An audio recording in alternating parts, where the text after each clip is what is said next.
Most people have no idea how close we are to a full-blown institutional flood into crypto. But Matt Hougan does, as Chief Investment Officer of Bitwise, managing over $12 billion in crypto assets. He's not guessing, he's in the room.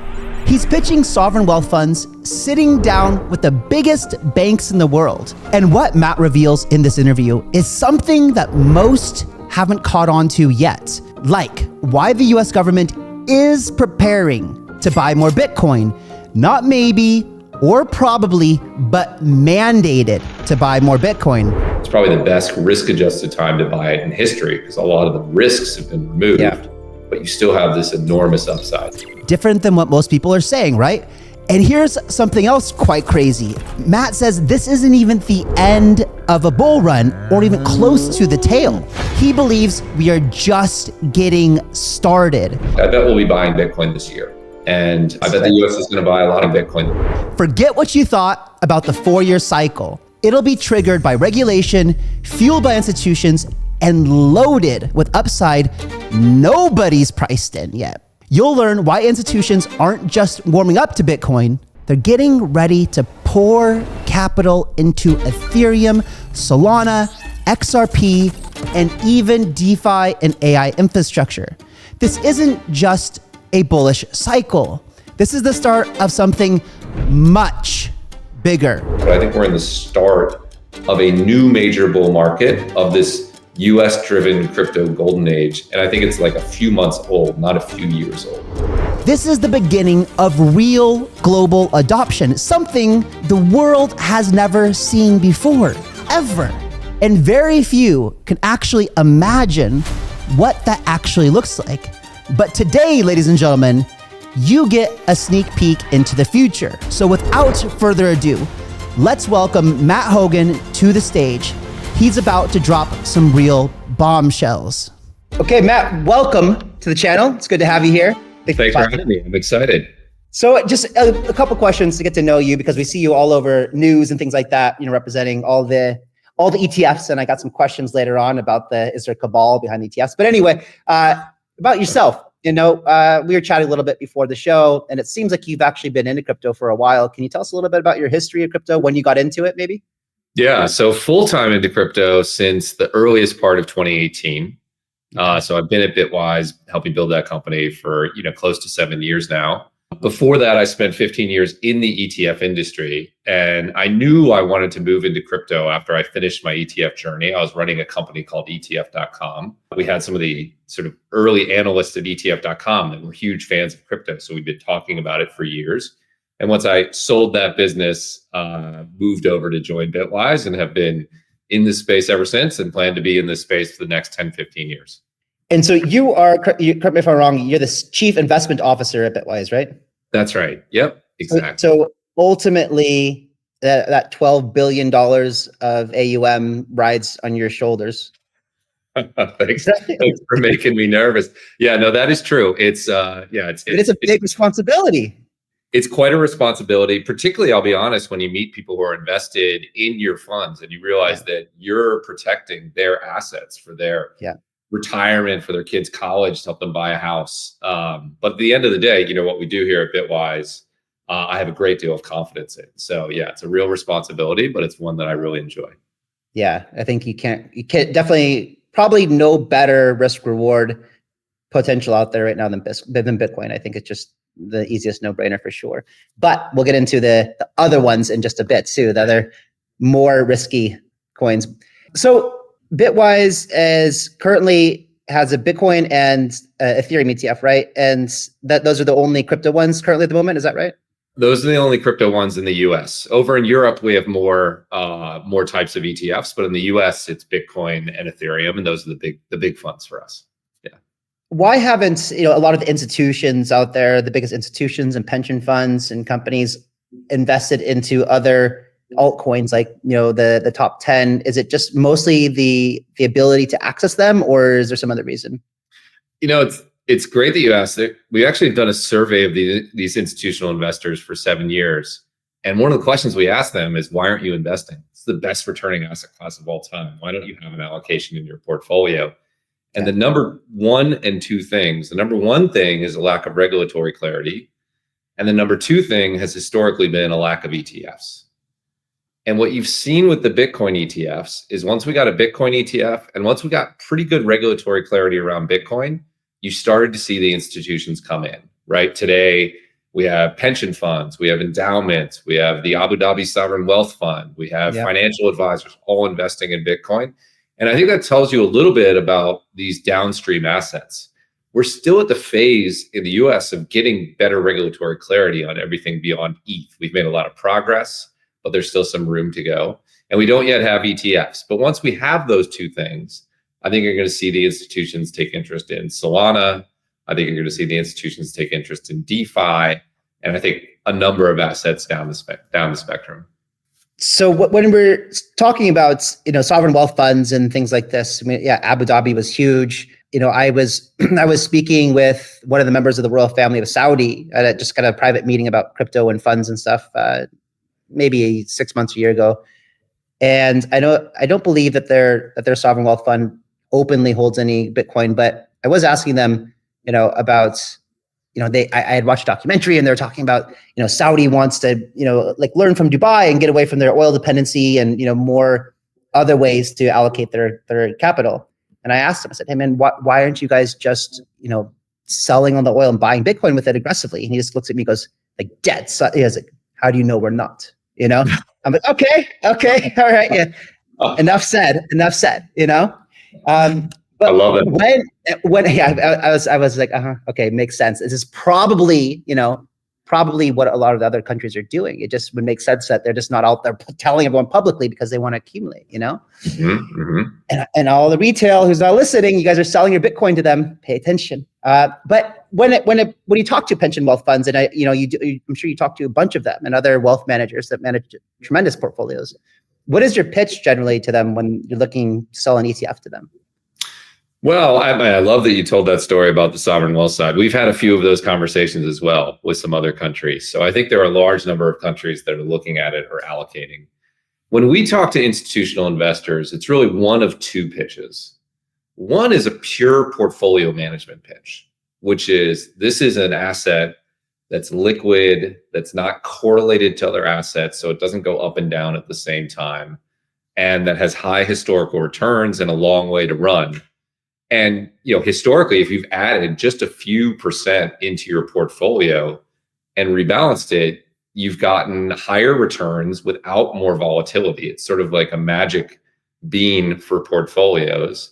And so on the one hand, we make this portfolio only pitch about let's strip this from all the weight that comes with saying the word Bitcoin and all the weight that comes from saying the word crypto. Let's look at this as an asset. If you do that, you want it. And now if you have zero, you're short against the global benchmark because it's part of the world's capital assets. And so a lot of people buy that perspective. The other perspective is let's talk about what this really is. Like, let's talk about how a blockchain works, how it creates digital property rights for the first time, how it creates digital sovereignty, and how this is going to be the version of gold for the younger generation. And if you look at virtually every time there's been a digital version of a physical good, whether it's newspapers or advertisements or DVDs, every time the digital version gets to be bigger than the physical version. We're in a digital age. And so why do you think, despite the incredible success over the last 15 years, that won't be true here? And I think once you get people on that side, they realize like, whoa, we're at 2 trillion. Just to match gold, we got to go 10x. And this is probably more useful than gold, has more applications than gold. And so there's just this enormous upside. As you said, it's probably the best risk-adjusted time to buy it in history because a lot of the risks have been removed, but you still have this enormous upside. So one of those two pitches is usually how we tackle it. So I feel like, I certainly probably live in a bubble, an echo chamber where it's obvious, that's like what Bitcoin is, and it's obvious its future. But you're out there having conversations with people who are having the first conversation with you about maybe allocating to crypto or Bitcoin. Just how common or uncommon is it, the word Bitcoin, and to allocate? Are a lot of people coming in pretty green still, or most people kind of up to par by now? No, pretty green or even red. By which I mean that many people's first introduction to Bitcoin is from a negative news story. Maybe it was Silk Road, maybe it was Yeah. maybe it was FTX, maybe it was Bybit, and as a result, like, we're happy if they're green, we're happy if they're neutral, because if you evaluate this on a neutral basis, the case is so overwhelmingly strong that it's easy to win them over. What actually happens is they're starting at the 20-yard line and they need you to get to the 80-yard line before they'll believe you. So it's actually negative prejudice. And I know it's crazy to people who aren't in this space, but many people are just like, oh, Bitcoin, isn't that used on dark websites? That's still where their mind is, which is an incredible fact, given what you just said about talking to Saudi, or what we've seen out of Abu Dhabi, or what we see in the United States, which now has a strategic Bitcoin reserve. It's amazing that people are still stuck there, but that's sort of a classic philosophical or psychological anchoring bias. And so we have to overcome that and then keep going before we win them on their side. But eventually we do. I'll tell you one fun fact, then I'll stop yapping. Our average client makes their first allocation after 10 meetings.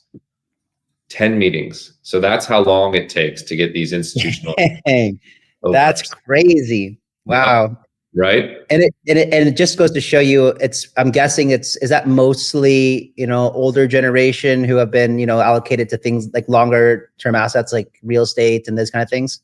Yeah, that's exactly right. That's exactly right. And even though they've seen this before, even though they were skeptical of the internet and now they're on it 24/7, even though they didn't really think they needed a mobile phone, and now they couldn't spend a minute without their iPhone. Even though they've seen this transition before, they're still skeptical of it. So it takes a while. I'm always so curious, like, what is the day in the life of one of these Bitcoin ETF issuers? I think that, certainly when I make YouTube videos and we talk about BlackRock and you guys and Fidelity and stuff, I'm always making assumptions of what these sales, I'm thinking of like, the Wolf of Wall Street's, the movie where everyone just sit around a boiler room and making commission and everyone's yelling at each other and doing blow and whatever, taking parties and what is the day in the life of the asset management office and the sales team and these kind of things of a Bitcoin ETF issuer?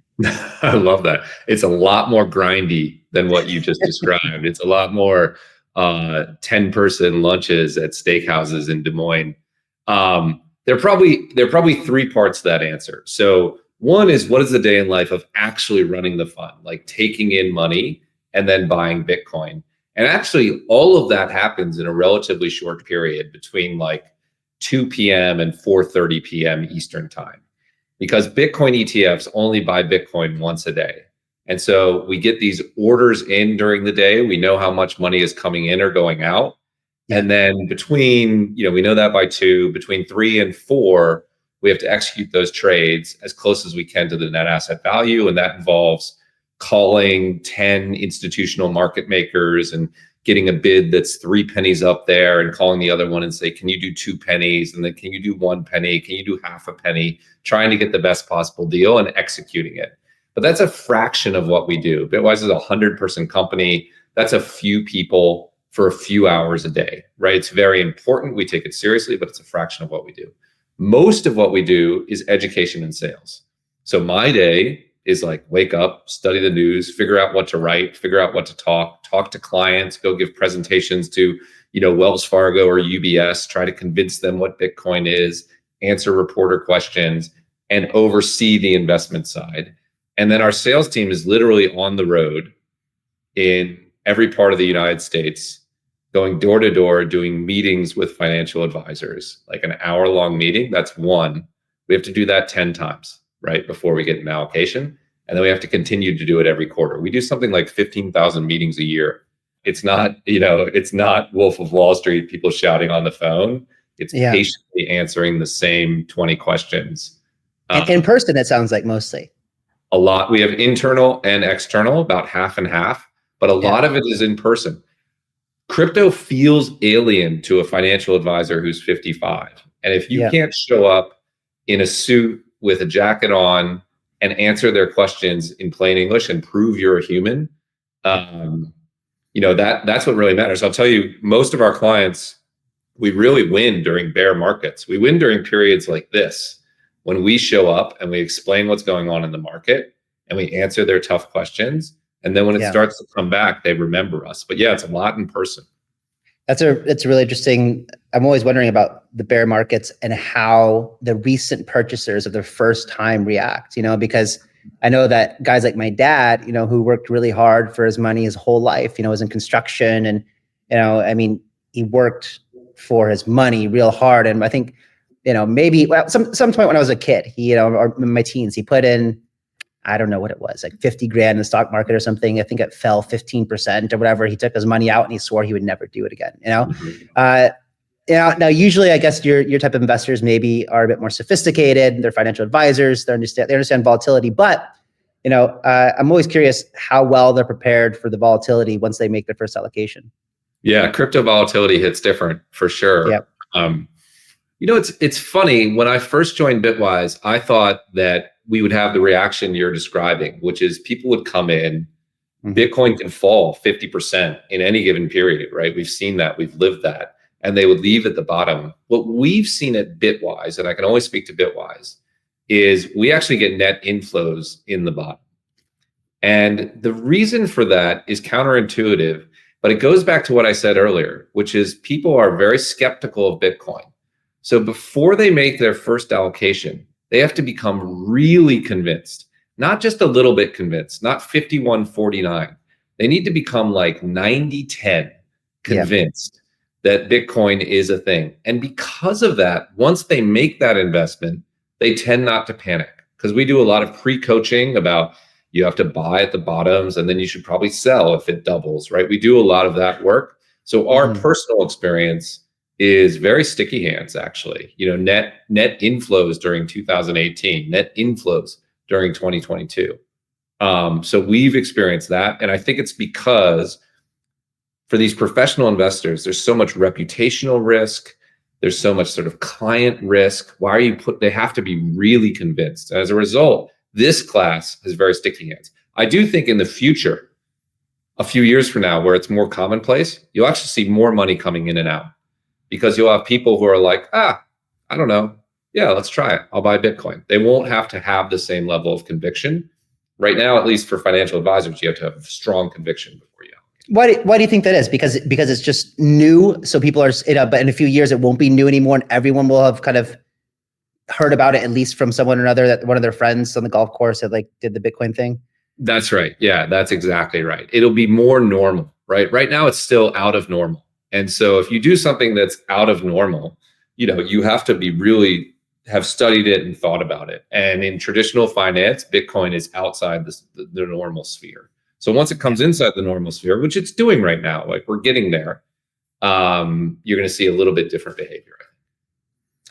So Bitwise has other applications in right now as well, right? And so the ones that you guys are choosing to file, what is that decision-making process like? Yeah, I think you want to look for two things from my perspective. You want to look for serious projects that you think have the potential to succeed. And you want to look for projects that have a strong community of investors who want to allocate, right? So you don't want to launch an ETF on a project that you don't believe in. It's not that you have to be convinced that it's a great idea. You just have to be convinced that there are people who will want to allocate to it, and you can provide high quality exposure, and it's not a scam or a rug, right? That's what you need to be convinced. And then you want there to be high demand, right? You want there to be a lot of interest. So I don't think anyone's going to be launching like a Bitcoin Cash ETF right now, because no one's talking, right? That's dead in the water. So you're not going to see that. Even, you mentioned Litecoin. We don't have a Litecoin filing because I don't know. There are people who love Litecoin, but I don't see a huge amount of development activity there. No. And how much right now is the regulatory clarity or unclarity playing a role in the decisions of which ones to apply for? It's significant, but the regulatory clarity is emerging. So now what Bitwise and others are doing is we're sort of like reading the tea leaves, and I think we can do this, and I think we can do that, but we probably can't do this. We probably can't do that. So an example, you haven't seen anyone file for a Binance Coin ETF. No, I was going to ask about that. Yeah. Right, because regardless of how you interpret the direction the US is going from a regulatory perspective, it's not clear that all crypto assets will be in the clear. Some will still be too centralized and be considered securities. And Binance Coin is an interesting project outside of the US. But from the US perspective, it's still seen as at risk of being a security. So you haven't seen anyone do that. So we're doing our best to sort of feel where the direction is, but we haven't yet had clarity, right? They're still approving Paul Atkins as the commissioner of the SEC. We're still feeling it out, but it's much better than it was in the past. So much better. Have you had conversations with folks in the SEC in the past 2 months, or anyone in the kind of Trump administration? Do you have some sort of gut feeling, even though we don't have any clarity right now on the regulatory framework, which direction that we're headed in? Yeah, no, it's a great question. I think I can hit it up probably on two spots. We both have conversations and then talk to people who have lots of conversations. I think everyone recognizes we're going to get stablecoin legislation in the US. There's some debate on what the stablecoin legislation will look like, but there's bipartisan support for exporting US dollars abroad and buying US Treasury debt. So I think stablecoin legislation is a gimme. I think we're going to get market structure clarity in the US, like who regulates crypto assets and what kind of crypto assets. And the conversation in DC is we could get that before the August congressional recess. That would be very fast for the US. The US administration is moving very fast. Yeah. And what will that mean? It will mean probably that we'll have more certainty around assets beyond ETH, which is really important. I should maybe say why that's important. If you're a traditional institution and you're looking to build on what's going on in crypto right now, it's very hard to build on anything beyond Bitcoin and maybe ETH, because beyond that, these other assets have faced dire regulatory threats, right? If you're Bank of New York, are you going to build on Solana, which the SEC labeled a security? You're probably not, right? You're probably going to build on ETH, which has an ETF and had regulatory clarity. And I suspect what we're going to do is we're going to sort of broaden the window of what assets have regulatory certainty so that people are more comfortable building on more things. I also think we'll be able to, sort of have institutional DeFi. We'll be able to have more direct monetization of different crypto assets. I think it's going to be, a golden age of crypto if they get it right. And I'm hopeful that they'll get it right. Do you think that the economy must hold up for that golden age of crypto to come to fruition? Yeah, I think that's a good point. I think Congress could get distracted if we enter a severe economic recession, or if the current macro volatility we've seen trickles over. It would delay this regulatory effort. The regulatory effort needs space to get through. I think even if the regulatory effort wasn't delayed, but we entered into maybe a recession or something, do you think that because you did say in your pitch, you do pitch crypto as an uncorrelated asset, but we still do see it highly correlated to the stock market and risk-on environment at the moment. Yeah, great question. I think in the short term, it's highly correlated, and in the long term, it's not correlated at all. I think that the golden age of crypto is too powerful a wave to be stopped by anything short of depression. I think what we're seeing right now, which is an increase in risk, causing all risk assets to pull back a little bit, is fine. It's healthy. It's happening to stocks. It's happening to crypto. But what history shows is, on volatile days, Bitcoin and other crypto assets tend to fall with the S&P 500. But if you look out over a year, they make that back and then some. I think the wave of positive news is just too big to be stopped by any sort of recession. I think we'll have low correlations over the next year. I think it's possible tech stocks go down and Bitcoin goes up.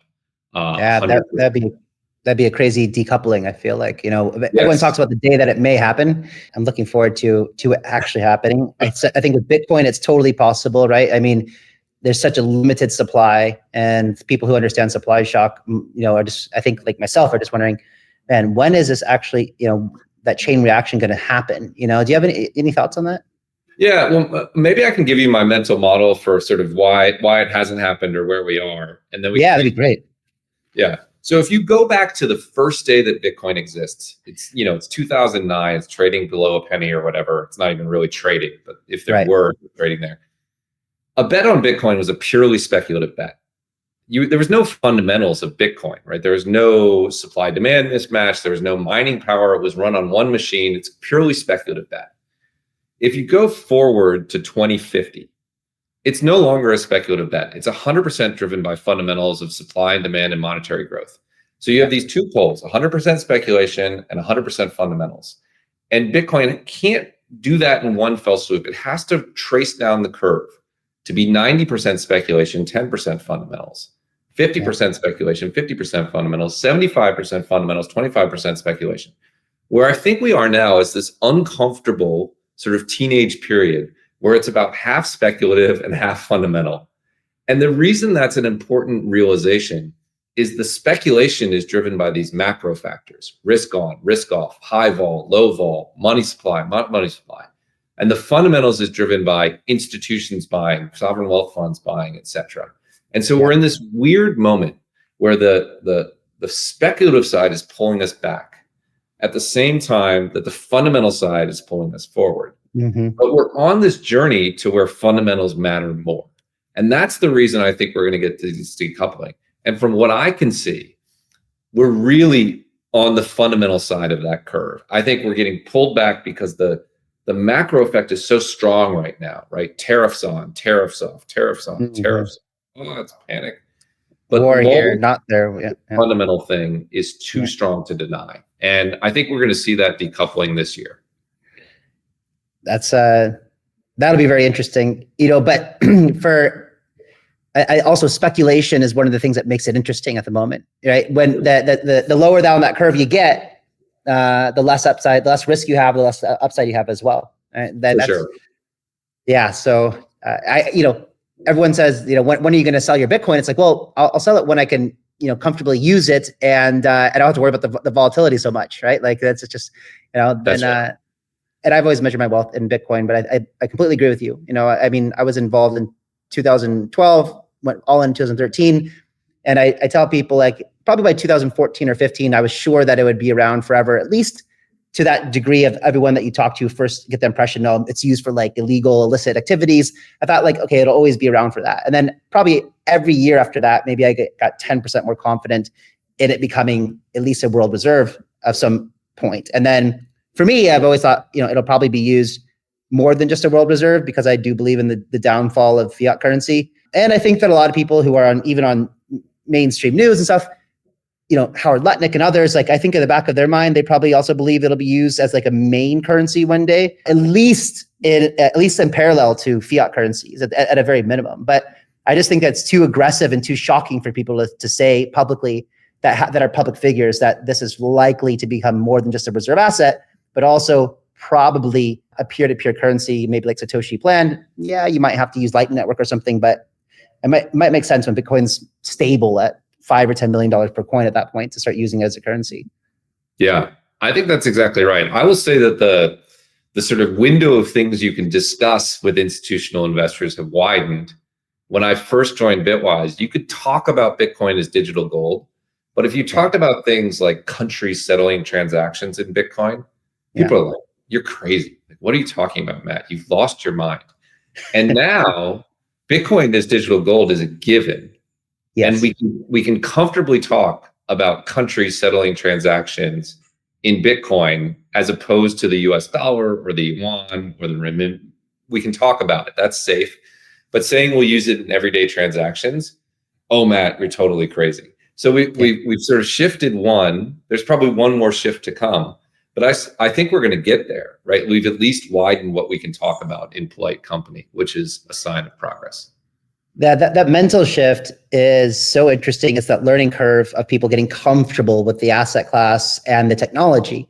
Mm-hmm. I mean, even for me, getting involved in Bitcoin in 2012 or so, learning about it. And then when Ethereum came along and had the ICO in 2015, I thought, this is a scam. Like, I didn't participate. I later bought it at $2, but I was hesitant at first and, rejected it. And like, why would we do anything else besides Bitcoin? And then I learned about smart contracts. So even for me, someone who became a decentralization almost maxi in 2013, it still took me a while to be open to buy into this new thing that had smart contracts. And then a while later, even to understand why you would want decentralized applications. And that's someone who was like really into it and like passionate about the technology. So I always have to remind myself, and I'll get into it, ask you about Ethereum and others in a second, but just how long it'll take for people who are now you talking to just getting comfortable with Bitcoin. And then that idea, okay, digital gold, okay, I can understand that. But then, for them to understand what smart contracts are, and then that we might decentralize applications, like a decentralized Uber, why would we need that? And it's not as apparent, maybe because Uber works just fine, unlike maybe a lot of other traditional financial systems. But everyone still wants more efficient systems. That's why Doge was invented, right? If you could get from your house to the airport for 30% less than it costs you an Uber, would you do that? Yeah, of course you would, right? Everyone would take that ride. And so I'm really excited because I'm building the space for the age of decentralized applications. But speaking of those, I noticed that Ethereum is at least on the ETF inflows right now for Bitwise, not really existent in the past several weeks. But it's not just Bitwise, it's others as well. In fact, BlackRock has outflows, Fidelity has some outflows. And at least in the world I live in, crypto Twitter and the crypto natives, Ethereum has become kind of a meme and a laughing stock, right? It feels like Facebook or something. Is that how it's being viewed in the institutional world as well, or is it just it's not altcoin season yet? Yeah, great question. I do think there's a little bit of that's how it's being viewed. Like, people are aware that Ethereum is in this narrative rut, sort of stuck between Bitcoin and Solana, right? It's like a middle child that's being forgotten. But I will say that institutions, like, three of the things they're most excited about are stablecoins, tokenization, and agentic AI. And if you look at what's the leading chain in those spaces, not 100% market share, but what has majority share in stablecoin issuance, in tokenization issuance, in agentic AI, it's actually Ethereum. I know there are lots of us in crypto Twitter who wonder if that will be true. There are lots of us who wonder, will the L1 be able to capitalize on the growth of these things? But those things appeal to institutional investors. I think there will eventually be a bid for an Ethereum ETF, but it has been disappointing recently, right? And I think part of that's the price and part of that's the vibes. But they do really like this tokenization stablecoin question because they really believe in those two specifically as growth vectors. Well, mostly crypto Twitter is made up of, the generation that grew up with TikTok. And so the attention span for you to wait for a transaction for 10 seconds is just like, it's unfathomable. Right. Most people that are, came in the past year and did meme coins and things like that, like they don't even have a MetaMask wallet. It's just phantom. But, the majority of the money comes from, boomers or, ultra high net worths who are accomplished in their late 30s or whatever, 40s. And I think they're a little bit more comfortable waiting for a secure transaction to happen in a network that doesn't go down for 10 to 12 seconds. I mean, that's a lot faster than it settles on Swift, right? So, and I always ask people, and I genuinely wonder, if you were building a DeFi application that was going to hold billions and billions and billions of dollars on chain, even though Solana is fast and cheap, would you still do it, or would you go to Ethereum that has been more battle tested, and hasn't gone down? Exactly right. Exactly right. And if you were a mainstream institution or a more TradFi player, that choice is even more easy to make to Ethereum. I think people are probably overlooking that advantage. My view of the L1 space is really hard to know. I can make a strong case for Ethereum. I can make a strong case for Solana. I spent the last weekend digging into Near if we want to go way down the chain, right? Each of them make really interesting claims and have really interesting incentive mechanisms and really interesting design choices. So in the L1 space, my approach is just buy them all and bet on the L1 space. But I do think what you raised is important. If you're talking about billions of dollars, battle tested matters, even if it's not faster, right? Even if it's not. Yeah, I mean, I was at one point, and I'm still a big fan of Sui and Sui from the, I think that what it seems like. It seems like Aptos is going to be real dominant when it comes down to like TradFi markets and the DeFi market. And it seems like Sui is going to be everything else that wants to be secure and on chain. Maybe it's video games, maybe it's whatever. Probably, I mean, they also just launched their Walrus thing. Anyway, that was $1 billion of R&D that came from Zuckerberg and Facebook to put into the Move programming language. And as a builder, learning, talking to devs, learning that, Solidity was kind of like they were already, Vitalik and Gav and everyone else were already trying to do something revolutionary by building smart contracts on a blockchain. Like, that whole chain was a project, not just mastering a smart contract language. I feel like, and it wasn't carelessly done, but putting up Solidity was the first attempt at a smart contract language. And it's proven to have a lot of vulnerabilities over time. And a lot of those have been fixed now. We've got all kinds of like upgrades and things like that. But, Zuckerberg was ready to come out. If he didn't get shut down, he would have been the largest bank overnight and had stablecoin payments around the world. And the DM would have been everywhere, or Libra, whatever they called it. And I don't think that you take that lightly. And so that also from an L1, the Move language, I think is going to be super fascinating. Super, super good point. Not just easier to program in, safer in many ways, like real safeguards against many of the risks that we see in the rest of crypto. And also easier for non-crypto tech people to coordinate with, right? If part of your thesis is this is going to go from this inner circle of crypto Twitter to everyone, then the ease for someone who's not familiar with this space to operate in this space matters a lot. And it is just, you feel like you're in a familiar environment when you go to talk to Sui, right? You feel like, oh, this is a tech company that executes on plan with, with project management and stuff like that's what it feels like, which is not what it feels like when you go and listen to the Ethereum Foundation. Yeah. It feels like something totally different. And so I think those are, if you were building a portfolio of L1s, you would definitely want exposure to Sui. I think you would want exposure to Aptos because they're sort of variants on a theme, but it really has that tech DNA embedded in it, which is important.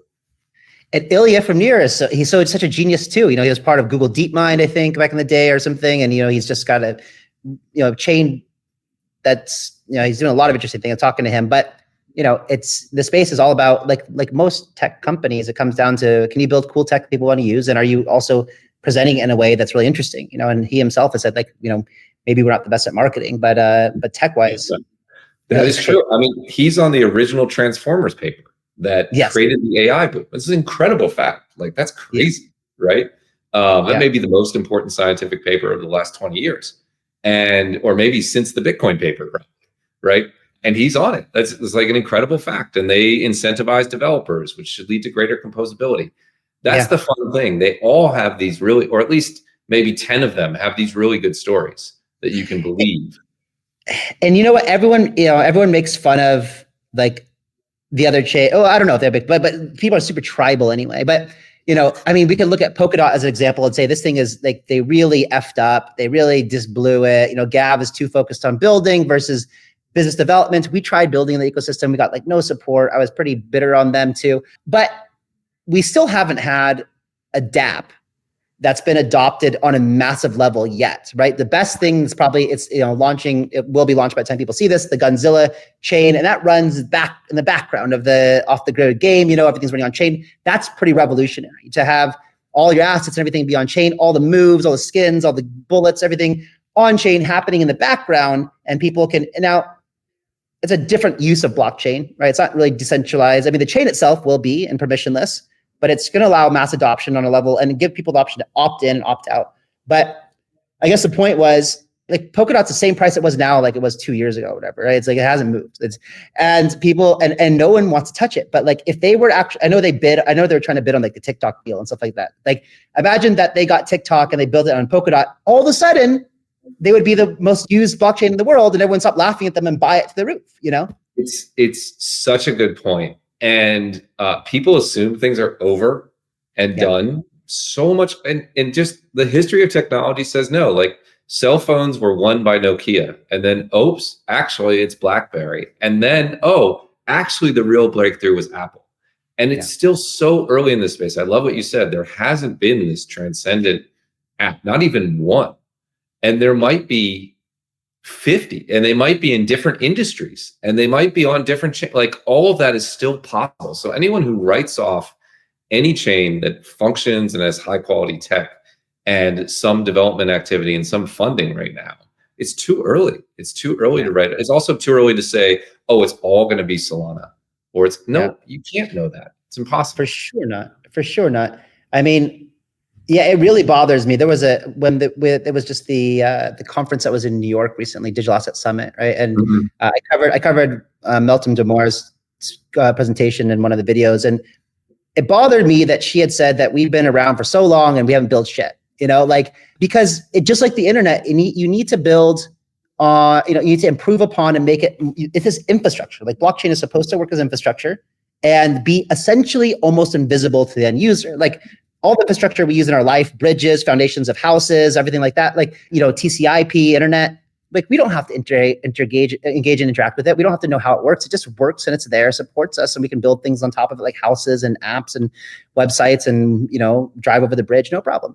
But it took AI 35 years or so before it had its killer moment, ChatGPT. Like no one did use it from a retail perspective until ChatGPT. 35 years later, and we've only had crypto for 15, smart contracts for 10. So I think we're still incredibly early. Yeah, infants, babies, the internet. 15 years into the internet, there was nothing really to do. It wasn't for 20 or 30 years, and we've been facing this massive regulatory challenge that, banks, okay, why hasn't crypto disrupted payments? Well, it was illegal for banks to touch crypto under SAB 120. Like, good luck, right? Good luck disrupting payments. So we built a $2 trillion new version of gold that's being adopted by sovereign countries around the world. That's pretty good considering that regulatory constraint. And I think when you get into decentralized applications, that's multiplied tenfold, and it's just still so new. I think it's a ridiculous take to wonder, where are the applications? They're coming. They're certainly coming. You made a post on LinkedIn saying that people were generally wrong about their impression of the United States Bitcoin Strategic Reserve. Can you elaborate or embellish a little bit on that? Yeah. Well, what really tweaked me on that, well, I think there are two things. There are two angles that I was pointing that out. One is I think they're wrong that the US won't buy more Bitcoin. Yeah. I think if you look at the wording of the executive order, it said that the Secretary of Commerce and Treasury shall find ways to buy more Bitcoin on a budget. Not that they may or they might or they could. I pointed out that, I used to be a speechwriter for federal government in past life. Yeah. And they care about word choice. They're not like, whatever. It's like every word is painful and fought over. And certainly words like shall. That's a very specific word. And I think people just read past that because crypto Twitter is so impatient. They're like, why didn't they buy 1 million Bitcoin today? It's not how governments work. And so I think people are going to be shocked. I bet we'll be buying Bitcoin this year. And I bet the US is going to buy a lot of Bitcoin. You have to think about all the people like Howard Lutnick and others who are so heavily invested and have, upside. I mean, people come out and criticize them and accuse them of just pumping their own bags or whatever. But it is what it is. And look at the people who are in these positions. Like they are not only heavily incentivized, but they like the idea of it. And they should like the idea of it. Should. Yeah. The other thing I think people get wrong is, and I saw this take from Cliff Asness, famous, investment manager from AQR. He said that this is the equivalent of the US creating a Chinese yuan reserve because they're worried about the dollar losing its place as the world reserve currency. It's actually exactly the opposite. It's a recognition that in the future, there's a possibility that the dollar may not be the only reserve asset in the world. Yeah. And if that's the case, boy, don't we want it to be an apolitical, non-political asset like Bitcoin that's the other reserve asset instead of one that belongs to an enemy? Like, it's a no-brainer to tilt the market while we can towards this non-political alternative as the pair to the dollar, or as even if it became the replacement. That's a better world than the other path, which points us to another country having the world's reserve currency, which is not a world that we want to live in. So I just think that that's a completely ridiculous take. I think that's why they're doing it. And I think that's why it's important for America to do it. Yeah. And I mean, it's very important for them to do it for what you just said. In addition to that, I think that either Trump still doesn't know, or we're just being slightly misled on our position of strategic reserve currency of Bitcoin, because we're claiming that we have 200,000, but from what I believe, I think 125,000 of that needs to go back to the Bitfinex hack victims. Is that your understanding as well? Well, I think there's a legal argument about that. So it's not, that part is in some degree of question, is my understanding. Okay. So it may or may not have to go back to them. Yeah, but we don't own enough, right? We own 20% of the world's gold. Yeah. Let's own a significant portion of Bitcoin. Let's own 1 million Bitcoin. Doesn't seem ridiculous, right? No, it doesn't. I mean, RFK was asking for, he was 4 million or something he wanted to accumulate, right? Yeah. Another way of thinking of it is we have this huge reserve of gold. If you look at the store value market right now, it's about 90% gold, 10% Bitcoin. If you have 100% gold and 0% Bitcoin, you're effectively short Bitcoin. Like, why don't we at least get to neutral with what the world is saying this reserve is 90-10. That means sell a little gold and buy Bitcoin, or find other ways to buy Bitcoin. There's no reason the US government should be actively short Bitcoin, which is the position we were in prior to the establishment of this reserve, versus the neutral world position.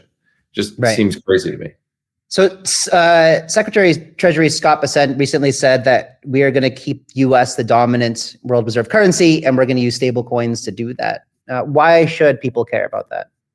Well, from a crypto perspective, it means the US is going to put its full weight behind stablecoins, because stablecoins export dollar demand, right? If you have access to a stablecoin in a country with an imperfect currency, you're going to save your money in the stablecoin, which means buying US debt. If you're operating a financial ecosystem between two countries and they have bad financial systems, so let's say in sub-Saharan Africa, you're going to use stablecoins instead of the local financial system. And that's great for maintaining the dollar as the world's reserve currency, because to do that, you need more people using dollars and you need people saving their money in dollars. What we've seen over the last few years is governments around the world paring back on saving money in treasuries, right? After we seized Russia's assets post-Ukraine, Russia's not buying treasuries, China is not buying treasuries. We need new people to buy treasuries. The best way to do it is through stablecoins and pushing it out there. And so I think you're going to see, that's one of the reasons I said it's almost a guarantee we're going to get stablecoin legislation, because we need it for America. We already blew it once, which you raised with Facebook and Diem. We could already have the world operating on a dollar standard if we had gone forward with that. It would have happened almost overnight, and it would have been fantastic for preserving the dollar as the world's reserve currency. Yeah, in that situation, though, sorry for interrupting, I think that he wanted to do a basket of currencies, right? That's probably where he went wrong. It went wrong in a lot of ways. It went wrong in a lot of ways. He should have put an American flag in the middle of that project and said, this is the way forward. And then it maybe would have gotten through. But it would be tough for him because people hate Mark Zuckerberg. And it's fine because we have this second chance through stablecoins. But we better take this chance, because if we don't, the world's going to pass us by. So I hope we do it. And how much value do you believe could flow into the stablecoin market in, say, the next, I don't know, give me a timeline, 5 years or something? Oh, I mean, $10 trillion. I think it could be really massive, right? It's a couple $100 billion right now. If we get high quality stablecoin legislation, it will be multiple trillions. It'll be multiple trillions. I mean, there's $7 trillion in money markets, and all those do is like be difficult to buy and earn a little interest income. They don't export to the world. Somebody abroad can't buy a US money market fund and bring their money. Stablecoins are just an incredible killer app. So I think, almost any number you throw out is too conservative, but it will certainly be measured in the trillions within 5 years. Many trillions. And how about on the same note, how about RWAs and bringing, real world assets tokenized on chain? How much value do you think that's going to bring on chain? Yeah, I think that will be a slower burn, but I think it will be real. Where I think that will develop first is crypto natives who want to broaden their exposure to own non-crypto assets. There's sort of this assumption that traditional investors will use tokenized stocks and bonds instead of traditional stocks and bonds, but those systems are very entrenched and hard to change.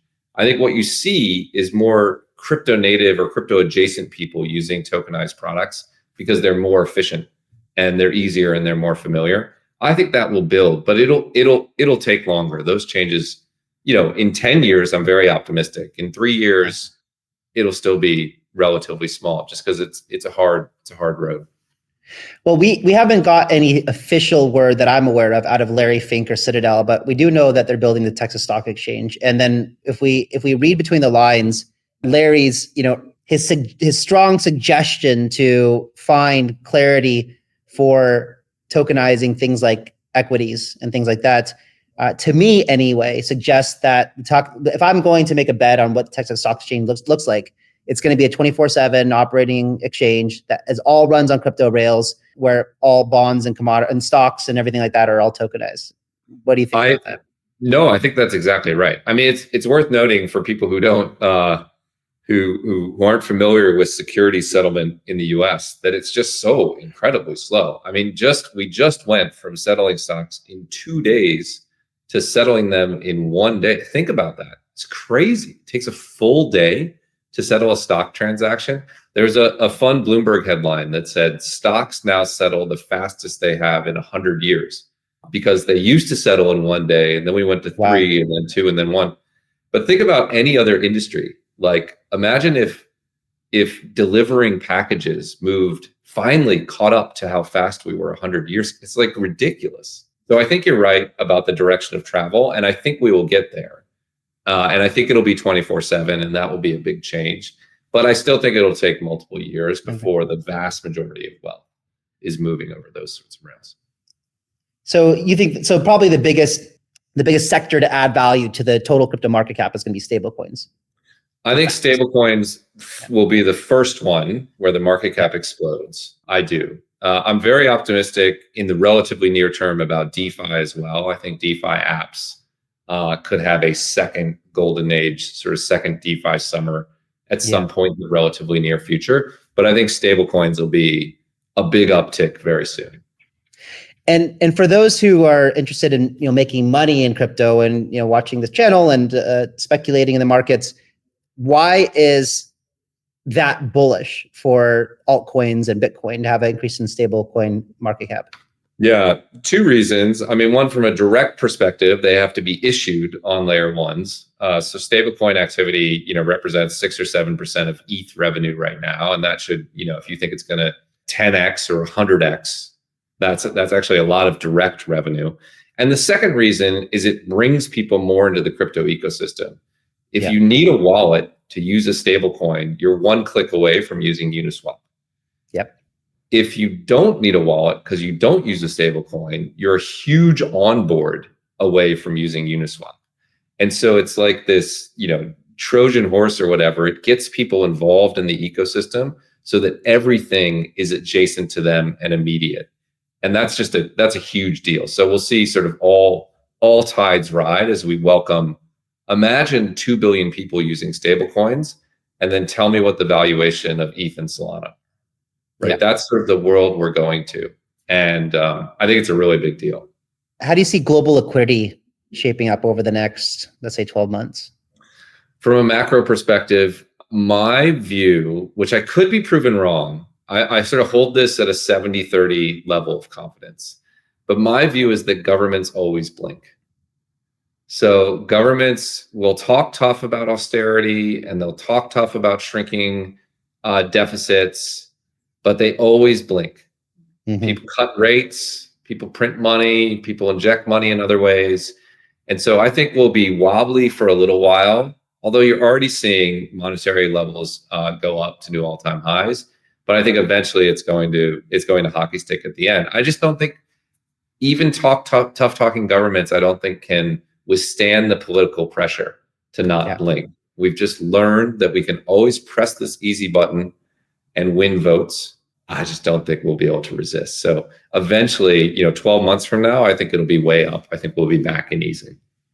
Do you think that I agree with you. Do you think that we are still on the traditional crypto 4-year cycle? No, but from a bullish perspective, I sort of think, these cycles starts because there's a huge catalyst that brings new capital into the market. And this one started, for what it's worth, almost exactly the day Grayscale won its lawsuit about a Bitcoin ETF. If you go back to when the bull market started, that was March of 2023 was when they won their lawsuit. And that meant institutional investors were coming into this market rips. I think we had another one of those events, like another one of those tectonic 4-year cycle starting events with the Trump election. Yeah. So we sort of got a second catalyst or a booster. And I think we probably almost reset the cycle in November of last year. And so I think we're like more in year one, sort of the uncomfortable year one of a new 4-year cycle than we are in the rah bullish third year boom part of the cycle. So, I think we'll still have volatility and pullbacks, but I think we're in the start of a new major bull market of this US driven crypto golden age. And I think it's like a few months old, not a few years old. Yeah, that's an interesting perspective. I also felt like it was definitely delayed, but then, because of course, in my circles and private groups, I talk to a lot of guys who do TA, and they like refuse to look at fundamental news, and they're just so chart driven, and they're good traders, definitely better than me since I don't really trade, so I don't discredit them, but I just can't see how anyone who's paying attention on a macro level could think that. And then I think sometimes I'm just being super naive and optimistic because I've always been optimistic. But, it just seems like as we get more clear, like when we have full blown clarity from the administration, it just seems like it's going to be wide open season for high net worth individuals, nation states. I mean, we're only getting into the place where states are now putting legislation in for strategic Bitcoin reserves. I said one the other day, I didn't even know if I read it right or if it was false. It said some state wanted to put legislation to buy 1 million Bitcoin. I was like, I don't even know if the state could afford to do that. What the hell was that about? Like, imagine that we have 50 states that are doing that, right? And then, I don't know if, so it just seems like it's just getting started, like you're saying. Just getting started. And part of it is we haven't ever seen this sort of shift before. We went from full gale force headwind to full gale force tailwind, right? We are not far removed from a US senator having a war on crypto.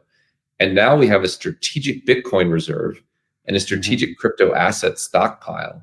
And legislation for crypto is at the top of the priority list. It's not like the winds of change shifted a little bit.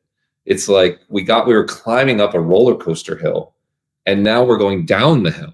It's such a titanic change that I don't think we've experienced what that's like. And I think it's enormously bullish. I think it will overcome any sort of macro uncertainty that we face over the next few years. And we'll really see what this industry can do when it's not constrained. So I had Arthur Hayes on my show last week, and he came on and said that he thinks that the strategic Bitcoin reserve is overblown and that governments and central banks aren't going to be buying Bitcoin and stick to gold. What are your thoughts on that? Well, I don't think he's right. And I don't think he's right for that 90-10 reason. Yeah. Which is central banks are not in the business of making bets. And I agree they'll probably buy more gold than Bitcoin. That's probably true. But that doesn't mean they won't buy any Bitcoin, right? I think the number of countries that own Bitcoin will at least double. I think the game theory of getting in first is afoot, as you mentioned. How do you know we're not doing it? And even if it's just at this 90-10 ratio, that means they have to buy a very lot of Bitcoin, right? Just to get up to neutral. So he's right that they'll probably buy more gold, but the impact will be much bigger on Bitcoin because we're in a supply constrained situation, right? We only create 165,000 Bitcoin a year. If governments buy 500,000 Bitcoin, that's 3x supply, right? That means the price goes up unless people are willing to sell, and that's just one source of demand. So I think not to mention you guys, the other issuers, not to mention Michael Saylor, not to mention GameStop, and I think that's another really interesting thing too. Saylor for a long time. I mean, you had some Bitcoin mining companies like Marathon and stuff. Yeah, they were expected and not really surprising that they're buying Bitcoin and following a Saylor like strategy, but for GameStop to come out and say that they're going to put in, start doing this. And I think they raised money, 1.9 billion or something to buy Bitcoin recently. So it also seems, and let me know if you've talked to any companies or anything like that too, but Michael Saylor is obviously out there being the modern day Roger Ver, evangelizing Bitcoin to make sure that his strategy doesn't fall apart, right? Like he's got his whole entire reputation in life riding on this mega leveraged bet. So he has all incentive in the world to make sure that people buy after him. But, from what we've typically seen in kind of scenarios where this new stuff is adopted, it's like, no one really wants to go first, right? Michael Saylor did that. And then, maybe it's not because you get, if you go first and you're wrong, you're completely fired, right? You're out, right? Mm-hmm. But then second's maybe not so bad, but now we're seeing that with like GameStop, right? I think they're probably second. You have also, I think, there's someone in Japan doing it, but not Metaplan, right? But man, what you just mentioned as far as governments, 500,000 a year, the sailors, now you've got GameStop. It just takes a few more of these institutions, not even a bunch of them, just a few more to be as aggressive as he is. And then it's insane after that. Then I can't even comprehend the kind of, parabolic chart that prints. 100%. Let me make an analogy to the ETF space, because I think what you said is so important. If you look at institutional asset managers in the crypto space, in the early days, it was only crypto native people. It was Grayscale, it was Bitwise, it was a few others. And then you had financial institutions run not as public companies, but as family-run businesses. Like Fidelity is run by a family. One person could make a decision, I'm going into Bitcoin, and they did. Van Eck is run by Jan Van Eck. He loved Bitcoin and they moved into this space. But fast forward today, and it's BlackRock, and it's Invesco, and it's the largest institutions in the world coming into the space. You're seeing the same thing in companies. It was Michael Saylor alone. Oh, then it's Michael Saylor and Metaplanet and a few others. Oh, well, Block has some Bitcoin and Tesla may be reconsidering it. And PayPal is probably going to look at it, right? And it's expanding out. Why do we not think that BlackRock, the BlackRock equivalent, will come in and own Bitcoin, which is a Mag 7 company putting on its balance sheet at 5 or 10% of their massive cash pile? It, to me, pattern matches exactly. And people were skeptical then, and look at us today. And people are skeptical now. And I think we'll be in the same place in a few years. And man, I mean, it's still, I think I try to put myself, in other people's perspectives. Maybe you're, running Apple or Google or something or whatever. And like, I can understand before the past 60 days or 90 days, it was still a question of, was Bitcoin going to become, I think for people like you and I, we probably knew it was inevitable, but maybe to the rest of the world, we still hadn't had like the first major influence pull the trigger on it and become a world stage. But now we know that, we have in the United States an executive order and, legislation will soon be passing for the Bitcoin Strategic Reserve, and should be acquiring more Bitcoin in the meantime by budget neutral strategies. I just think that once that process starts and we start acquiring, then if you're running the treasury at Apple or something else, like how could you responsibly and have a fiduciary responsibility to your shareholders to look at your treasury and sit there and say it would be responsible to allocate into Bitcoin right now? It would be irresponsible not to, especially looking at the U.S. dollar, holding U.S. dollar. And debt ceiling going up, and the likelihood that we're going to go into easing soon and printing money. Exactly. And you're exactly right that it was still risky. I could completely understand it until a few months ago. Yeah. You still had this big overhang risk of the U.S. government and how it was going to regulate this. Is it going to ban it? What's it going to do? But now that risk has been removed. I think that was the last existential risk to Bitcoin. And it was swept away. And so I think you're right. Now you have to consider it on its merits. And I think a lot of these companies will enter this space. I just pulled up I'll pull it up on the screen too in the edit. But I was looking at I'm looking right now at the psychology of a market cycle. I'm sure you've seen this chart, and I'm always trying to think, where are we in this chart? And a lot of people believe that we had the blow off top already. And you're suggesting maybe we're just at the beginning. And it does feel like from the conversation we're having right now, that the way the chart begins is in this disbelief stage when you're getting out of the bear market, and then you come into kind of hope. And it does feel like on a large scale right now we're in this hope thing, and we got this Bitcoin Strategic Reserve, but it hasn't really made any moves yet. So we're just hopeful at this point. The next stage comes into optimism, right? And the optimism's like, oh shit, they just actually changed some gold certificates for some Bitcoin. Wow, this is actually happening. And then, if we see that, and now you've got GameStop, but maybe one of these Mag 7 comes in, then you've got optimism, then we run into this real rally, like you said, maybe who knows when it happens. But I don't know. So with that being said, I mean, what are your thoughts on like a cycle? And do you see a top for this cycle, whatever that cycle looks like? Look, I think if we started a new 4-year cycle in November of 2024, and we have 4 years to go, I think we get to gold parity this cycle. I don't see why we wouldn't, which is today roughly $1 million Bitcoin. $1 million. $1 million Bitcoin. Yeah. I don't think we'll get there in a straight line, but to me, that's the end of the beginning. When we get to parity with gold, we've gotten to the end of the beginning. I, of course, and I think you think Bitcoin much more useful than gold in a variety of different settings. And so its actual addressable market is larger than gold. But I think let's get to gold and then we'll see where we go from there. And this cycle being the cycle where institutions adopt it and governments adopt it and corporations adopt it feels like the cycle that should get us up to parity. And then again, then we'll see where we go from there. But that's what I think will happen this cycle. And I think we just, in the very earliest days, as you showed from that market cycle theory. Yeah, well, that's exciting. Matt, for folks who want to find you and follow you, how would they do that? Yeah, sure. On Twitter, I'm Matt_Hougan, which is Hougan. I got a weird U in my name, so look out for that.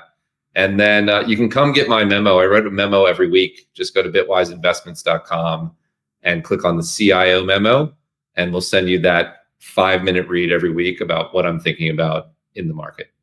Very nice. Thanks, Matt, for coming on. Appreciate your time. Thanks for having me. This was fun.